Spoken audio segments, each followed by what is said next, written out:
You're listening to the Color Country Podcast, your passport to the breathtaking public lands and tourism destinations nestled in southern Utah and northern Arizona. Join host Stephanie DeGraw and her guests. Hi, and welcome to the Color Country Podcast. I'm your host, Stephanie DeGraw, and with me today is Kelly Wood from Bryce Canyon National Park. And Kelly, I understand you are an outdoor recreational planner for the park? That is correct. Thanks for having me on the podcast. I am the park planner here at Bryce. I've been here for a little over a year, and I'm excited to talk with you today. We're happy to have you. So I think what really strikes people is, of course, how much the parks are being visited, especially they seem to increase after COVID. So maybe today we could talk about an overview of the current visitor use management planning effects at Bryce Canyon National Park. And what are some of your primary goals of this planning process? Sure. So you are absolutely right. Bryce Canyon and other national parks in Utah are incredibly popular, which is exciting. These are special places, and it's wonderful that there's such interest among people in the U.S. and really people from all over the world. And here at Bryce, our visitation has increased considerably. This past year in 2023, Bryce Canyon hosted 2.4 million visitors to the park, which is a big increase over 10 years ago when we were in the low 1 million visitors per year. So here at the park, visitor use management is the idea that we really strive to offer high quality visitor experiences while protecting the resources of the park. And that's the mission of the National Park Service. And that's a balance that can be hard to find as more and more people come to visit. So my role as the visitor use management park planner is really trying to understand our current visitors, but also think to the future about ways that we can plan for the management, design projects that will continue to support high quality visitor experiences, hopefully for a long, long time. Right. Okay. And to take on this challenging job, what are some of the ways that you guys gather visitation data? And can you share some of the insights that you've gleaned from this data so far? Yes, absolutely. Yeah, so to try to understand current visitation, we have several different approaches. We have vehicle counters at the park entrance. So we're keeping track of how many cars are coming into the park each day. We have counters on our trail system where we're counting how many people per hour are on different segments of our trails here in the park. And then we also use qualitative data, visitor surveys. And there have been a number of surveys over the last few decades here, and that helps us understand visitors' expectations when they come to visit and their experiences here in the park. So it's a lot of work to try to understand these patterns related to our visitation.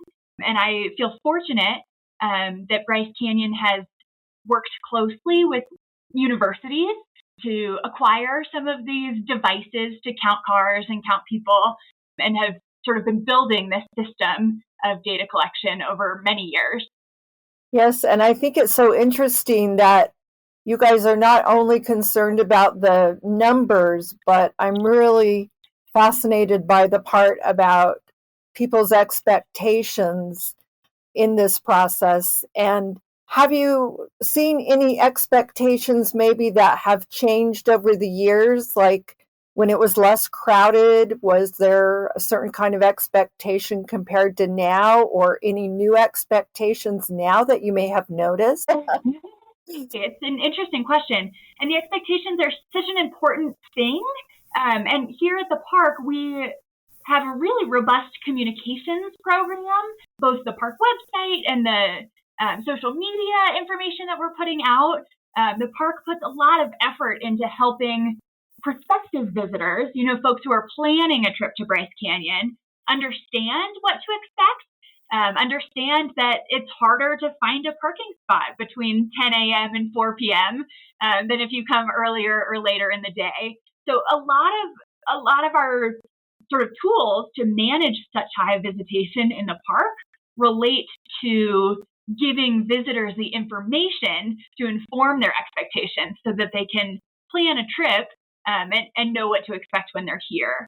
So in terms of expectations changing over time, a lot of our visitors now understand that the park will be congested. They understand that Memorial Day weekend, for example, is the busiest time in the park. And our visitors, when they become aware of that, they can make choices about if that's when they want to visit or if they would like to come a different time, sort of the lower season.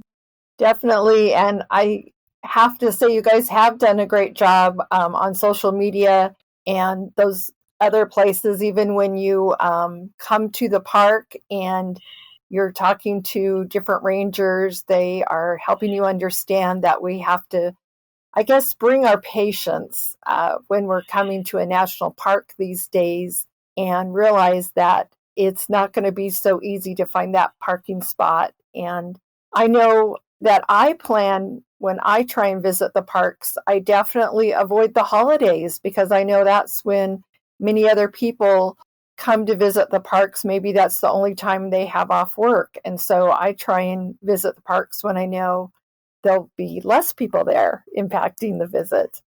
One of the things I love about Bryce Canyon is even on, busy holiday and summer weekends, it's possible to find quiet places in this park.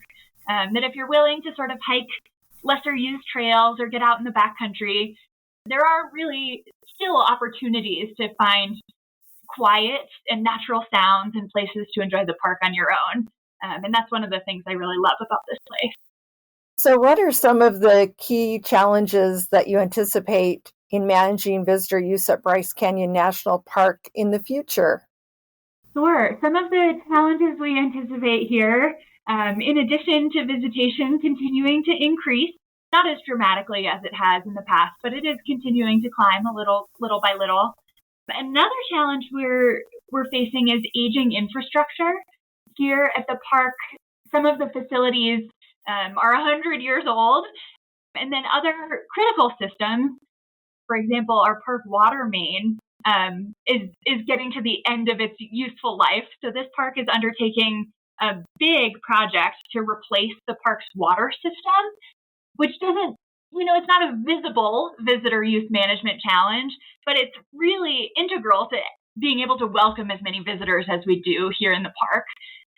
So that's one example of aging infrastructure that the park is in the process of starting to update, which, as you can imagine, is a really, really big undertaking.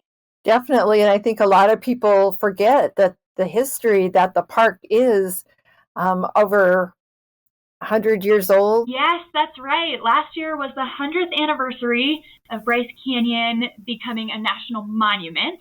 And we had a whole year of celebrations here in the park. It was such a special time to be working here and getting to celebrate with past employees, and Governor Spencer Cox came to the park. We had events throughout the entire year celebrating the centennial of Bryce Canyon. Yes, it was a beautiful ceremony. I was fortunate enough to come out and cover it when the governor was there, and they had a beautiful Native American tribute as well. How do you balance the need to accommodate increasing visitation with the preservation of natural resources? That, Stephanie, is the fundamental challenge of the National Park Service. Our mission, as established more than 100 years ago as the National Park Service, is to preserve the resources, here the geology, but also the night skies and the cultural resources in the park, and to provide visitor enjoyment, visitor access, visitor education. And those two things can be, at times, sort of in conflict with one another. So here at the park, we have a number of strategies to try to welcome as many visitors want to come to the park as possible in a way that has the least impact on the park's resources. One of the tools that we have to help us manage that balance is the Bryce Canyon Shuttle. which has been in place for more than 20 years here and allows park visitors to get around to the different viewpoints looking out at the Bryce Amphitheater without having to move their car. So rather than having to build additional parking lots, the shuttle is a tool that helps us to accommodate visitors that we wouldn't otherwise be able to. Yes, and that shuttle is free for everybody in the park, right? Right. Visitors who get on the shuttle in Bryce Canyon City need to pay a park entrance fee, but to ride the shuttle, you can get on and off as many times as you want, all free. That's great. And then I was wondering, is there any particular part in the park that's especially challenging? I mean, we've talked about infrastructure and things like that, but how about the actual park itself? Are there any areas that seem to be more challenging than other areas? One area that I've spent a lot of time thinking about is Bryce Point. Bryce Point is one of the viewpoints that you can get to on the park shuttle. You're way up high and have expansive views looking over the amphitheater. The hoodoos are mesmerizing from up there, but you can also look out over the Paria River Valley. It's really a stunning place to visit. And Bryce Point, because of the topography, has a pretty small parking lot. So over the summer, that parking lot often fills. And there are times when we need to temporarily restrict it to private cars. You can still get there on the shuttle, or you can hike there from other viewpoints or from down in the amphitheater. But Bryce Point experiences a lot of congestion, and it's not a parking lot we can expand because of the landscape where it is. But the real reason I spend so much time thinking about Bryce Point is because there's no restroom. Oh my goodness. As a park planner, I spend a lot of time, more than you would think, thinking about restroom infrastructure in the park. And so that's one of the places where we, as a park management team, have been looking at different ways to try to, that we could potentially turn Bryce Point into a place that meets the needs of visitors. And in my mind, that really would include building a restroom facility there. So how does Bryce Canyon National Park work with the local communities and conservation groups and government agencies in managing your visitor use? Do you get input from those people? Yes, absolutely. We work closely with many partners from right outside our park boundary in Bryce Canyon City and Ruby's Inn to Garfield County, especially the tourism office of Garfield County, the local towns. We have wonderful relationships with our partners in the surrounding area, and they are critically important for helping get the word out.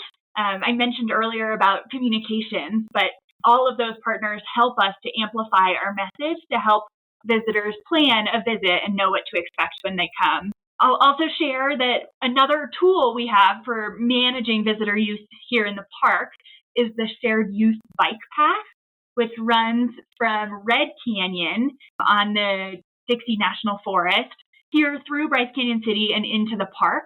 That is a path that people can ride bicycles on, and it's another way to visit the park without having to find a parking space for your car. And that shared use path, to me, highlights our relationship with partners, with the Forest Service outside the park, with the county, with the local communities, because that path crosses many different jurisdictions over the 22 miles between the ends. Well, that's so interesting. Where is that path? Like if I wanted to drive over to your area and I wanted to go to Bryce Canyon National Park, but I wanted to enter it through, I guess you're saying, the National Forest Service land?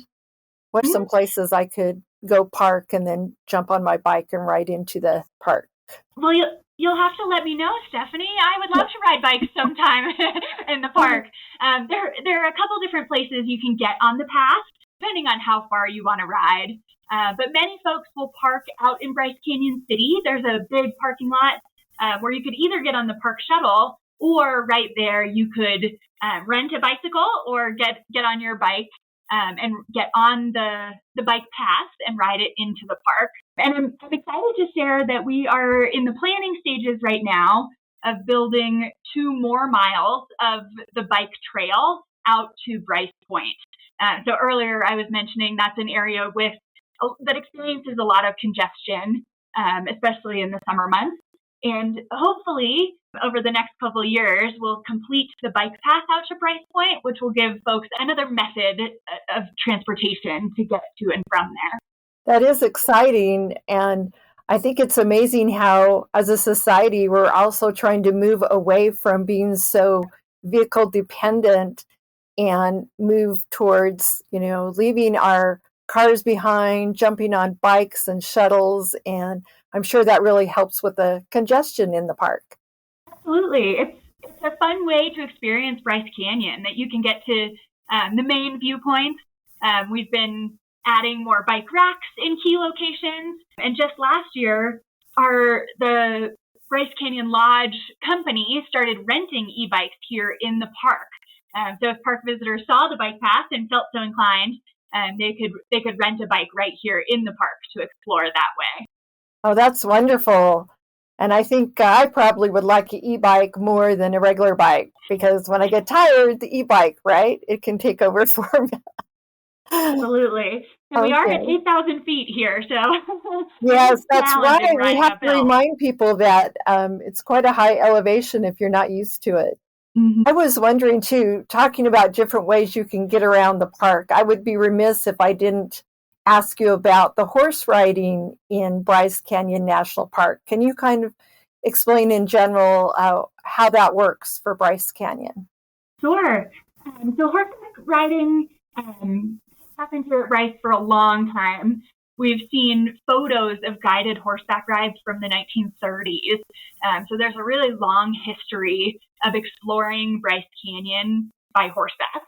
And today in the park, there are guided rides. A company called Canyon Trail Rides offers Wrangler-led 2-hour and 3-hour horseback ride tours into the park. And this is a really popular service. It's a way to see the canyon. I've done it one time, and I noticed that I was looking at the scenery much more than I do when I'm hiking. And I think that's because I wasn't worried about tripping. The horse had taken care of that. So I was able to enjoy the scenery more than I would otherwise. So that's one type of horseback riding here. My bucket list, for sure. I did ride a horse in Zion a couple summers ago, and I definitely want to come up and do that in Bryce Canyon National Park as well. I noticed too that you guys have moved to an online reservation system for people that are bringing in their own horses to the park, where before they had to call in and hope that they were able to get a hold of a live person. But it's exciting to me that you guys have now moved it to online if you're going to bring in your own horse. Otherwise, if you don't want to bring in your own horse like me, I don't own a horse, wish I did, but you can arrange it with the parks. Thank you, Kelly, so much for your time today. Really appreciate it. We've had Kelly Wood, an outdoor recreational planner for Bryce Canyon National Park, and you've been listening to the Color Country Podcast. I'm Stephanie DeGraw. You've been listening to the Color Country Podcast. Enjoy your public lands and remember to leave no trace.